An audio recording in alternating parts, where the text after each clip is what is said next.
Hello and welcome to another episode of the Agency Leadership Podcast. I'm Chip Griffin. And I'm Gini Dietrich. And Ginny, I think I'm going to do this show solo next week. You're going to have to take some time off. Oh, okay. Thanks. You're welcome. We'll talk more about that right after this.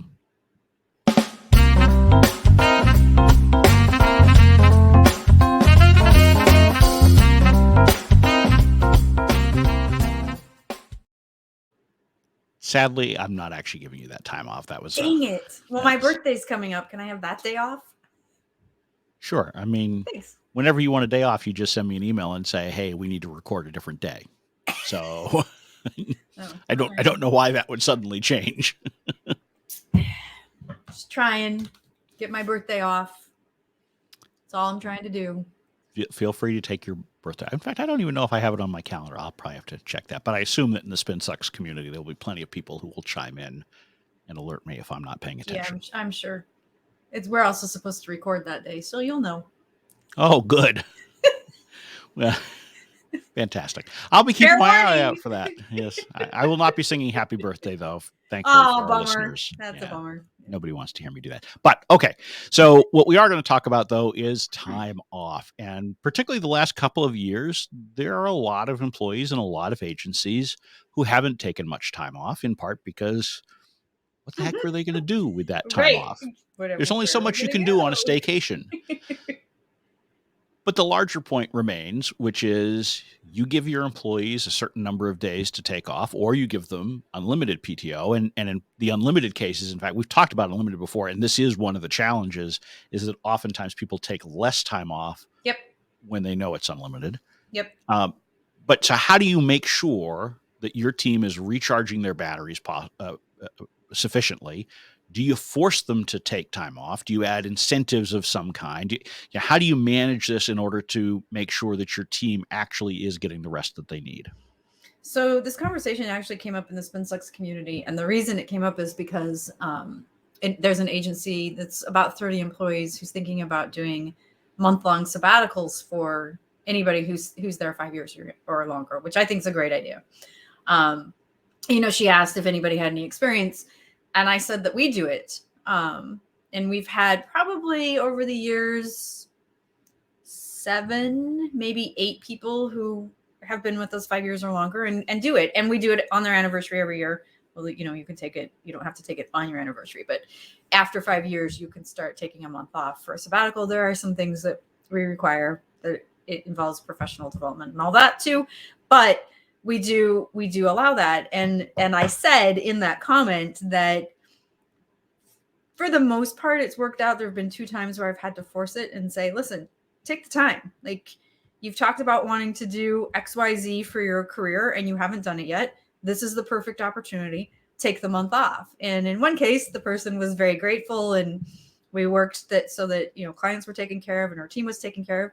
And in the other case, the person quit.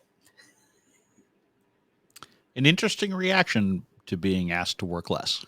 Yes, very interesting. She was not happy that I was forcing her to take time off, to take a sabbatical, a month-long sabbatical. Right. Who doesn't want to do that? I want to do that. Right. I mean, the reality is that there was probably more at play than that. Generally speaking, anytime a client fires you or an employee quits, it's not a single thing. It may be that that one thing is what that individual uses as the hook to say, I'm leaving because of this, but usually it's an accumulation of things. It's like plane crashes, right? A plane crashes not because typically one thing happens, it's because a whole series of things have gone wrong. Well, that's dark. All right. Well, didn't mean to be dark. I mean, but it's the truth, right? I mean, go grab an NTSB report on any plane crash and you'll see it's like an accumulation of things. It's not just an easy, that switch was turned off. That's what did it, right? That usually is not the case. It's usually that switch was turned off and then the pilot reacted this way and that the inspection wasn't done correctly and all those things come together. And it's the same anytime a relationship deteriorates. It's usually there may be sort of that overt precipitating event that someone uses as their explanation, but there's other things at play. But fundamentally, to me, the part of the question is, do you force someone to take time off, whether it's for a sabbatical or just, end of the year or that kind of stuff? And I'll be honest, I'm more of the mindset that you encourage, you nudge, but you don't force, because you don't necessarily know all the reasons why someone doesn't want to take time off. You should certainly try to understand it, because if it's something on the work side, like they feel like they'd be in a worse position if They they left. I can't. mean, Yeah. I know I've been Yeah. in those jobs where Sure. I felt like if I took a week off, I was just going to be so buried when I came back that it wasn't even worth doing it, Yep. because I was getting 1 week of rest followed by 3 weeks of misery getting caught up. Yeah. Yeah. Yeah. I have been in the same situation. And I think there is something to be said for that. We have unlimited paid time off, and like you said at the beginning, we've noticed that people take less time off, and so we do encourage. We close the last 2 weeks of the year for everybody, and just say we're closed. Hardly anybody works anyway, and so that sort of forces some time off for sure. But I will encourage things like we do summer Fridays where we're closed on Fridays, so that helps too. But I will encourage people when I feel like they're getting to the point where they're going to be burned out, or that they haven't taken any time off other than the company closing time off. Then I will during a one-to-one, I will say, hey, listen, let's think about getting you some time off. So but yeah, I mean, there are certainly situations and certainly clients that we work with that make it a lot more stressful if you take the time off. So we try to fill in where we can and make it flow a little bit better. And sometimes it's painful for the team too when somebody takes time off. But I really believe in the rest and recharge mantra. I'm a huge cyclist, and I would never ride 7 days a week because I know that my body needs rest, and I always Right. perform better because I do that. So I'm a big believer in taking time off to rest and recharge, and you become more creative, and you start thinking about things, and you don't have all the stuff going on around you, and you're able to be more creative and think more clearly. So I always encourage it, especially for the stubborn ones, by saying, hey, we've been thinking about this business challenge, and I think if you took some time off, it might clear it up in your head. And after they do that, they're like, yeah, you were right. I just needed to have some time to think. So it Right. makes it a little bit easier. But yeah, I did try to force the sabbatical, and that did not work very well. Yeah. Well, and I think one of the things that's important to do too is to think about, what is your structure, what is your process that makes it easy or convenient for Sure. employees to take time off. So, and that addresses some of the things that you've mentioned, as far as making sure that their work is covered in a fashion that they're not just buried after the fact, that they can feel good that their clients are continuing to be serviced even when they are off. And so you really need to, and it's tough when you're a small team. I get it, but you need to sit there and think about, what can you do to make this easier Mhm. for your team so that they don't dread the idea of going away from the office. Yeah, we have a client who their head of HR went to Mexico in November, and she was checking in every day. And I was like, what are you doing? And she goes, it's just easier. I was like, that's a problem. If you can't take a week off without checking Slack and email and all of that and responding to stuff, that's a problem. That's a cultural problem. And since she's the head of HR, we've been working on it together. But I do think in our own agencies the same kind of thing. It's a problem if people can't take a week off without it. To your point, a week of relaxing to come back to 3 weeks of misery. That's terrible. Right. I mean, I'm not necessarily opposed to the daily check-in, as long as it's a limited check-in, right? The problem becomes Hers when it was not sucks you limited. in. Yeah, she What's was that? sucked in. She was Yeah. definitely sucked in. Yeah. The sucked in part is bad, but when I had larger teams, I always liked to check in once a day when I was on vacation, because mostly what it allowed me to do was just make sure that if something was headed off the rails, I could Sure. offer that little sprinkling of fairy dust that might keep it from going off the rails, so I didn't have that bigger problem after the fact. So, but the trick is, if you're going to do that, whether you're the agency owner or you've got a team member who's doing that, is really make sure that it's limited to just, a quick check-in to make sure that nothing's on fire. And sometimes that actually can be what an employee needs in order to decide to take the time off. If you That's say fair. it's That's totally it's fair. okay for you to do that quick check-in, if that's going to put your mind at ease that that things aren't burning down in your absence, go for it. Right? That's I would totally fair. rather you get 98% of your vacation than 0%. Yeah, that's actually a great point to meet them in the middle and figure out what works for them so that they can take the time off. That's totally fair. Right? Because we're all different, right? So, I mean, some of Yeah. us want to be completely unplugged. Some of us, like me, I have a hard time just taking time off because, what do I do for fun? I do work, right? So I just do different work, right? You So build websites. yes, I do. I admit that I spend way too much time building websites because I just enjoy doing it. And so if I take time off, like I did between Christmas and New Year's last year, I go off and build website stuff because it's fun. It's relaxing for me most of the time Most until of I create all sorts of bugs that I then have to fix. Right. And then you're like, oh, this doesn't work. end. Why doesn't this work? Right. But it was a great idea in the moment. I had fun in the moment. It's just Of course.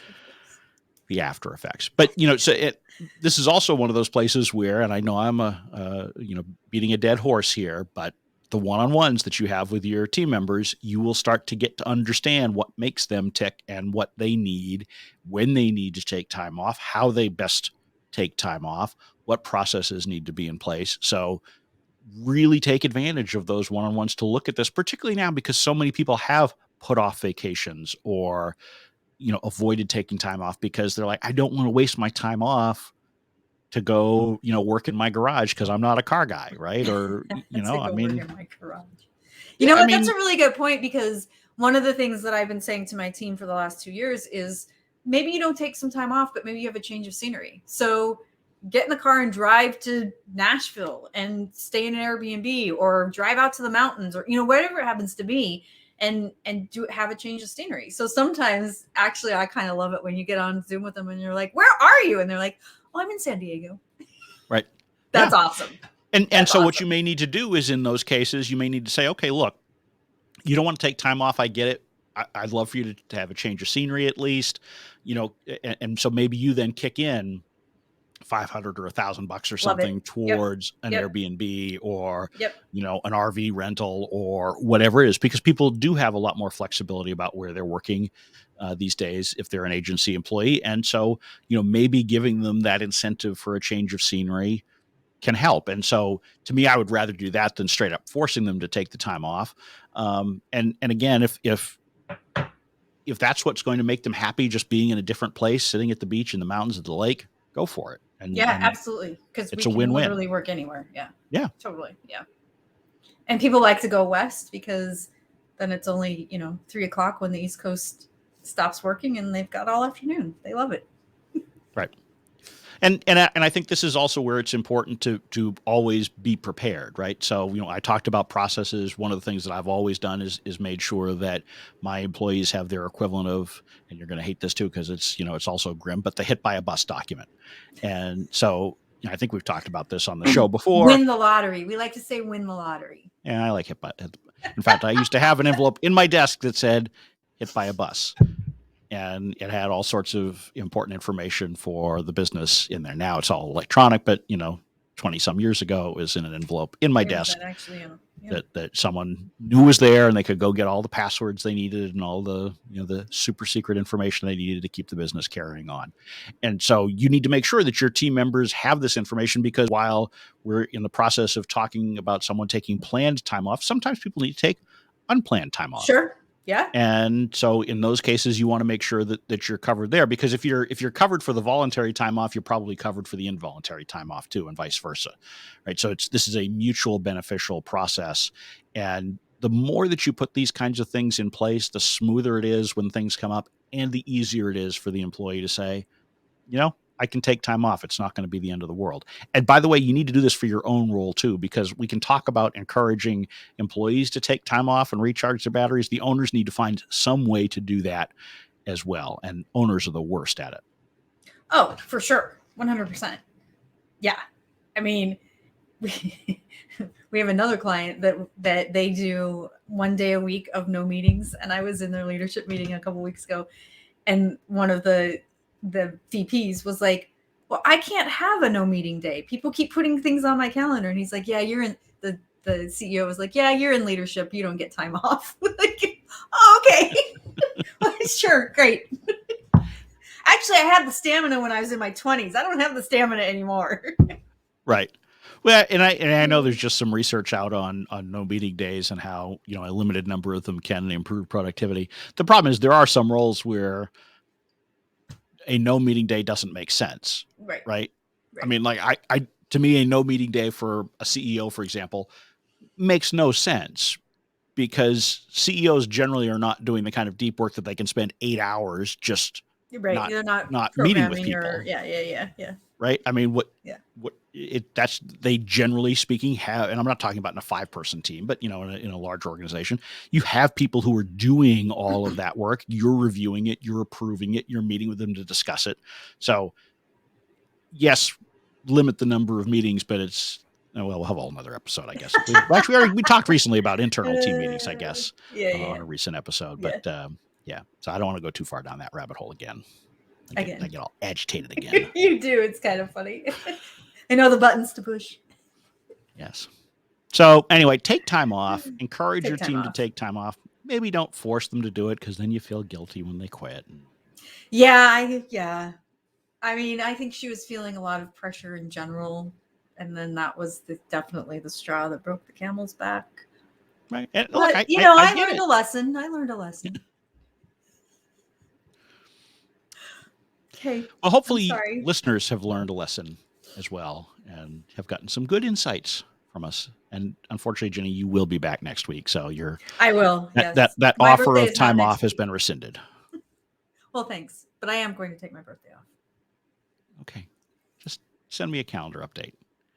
With that, we're going to draw this episode to a close because we're headed right off the rails here. And I didn't even have to check in from vacation to find that out. Woohoo! I'm Chip Griffin. And I'm Ginny Dietrich. And it depends.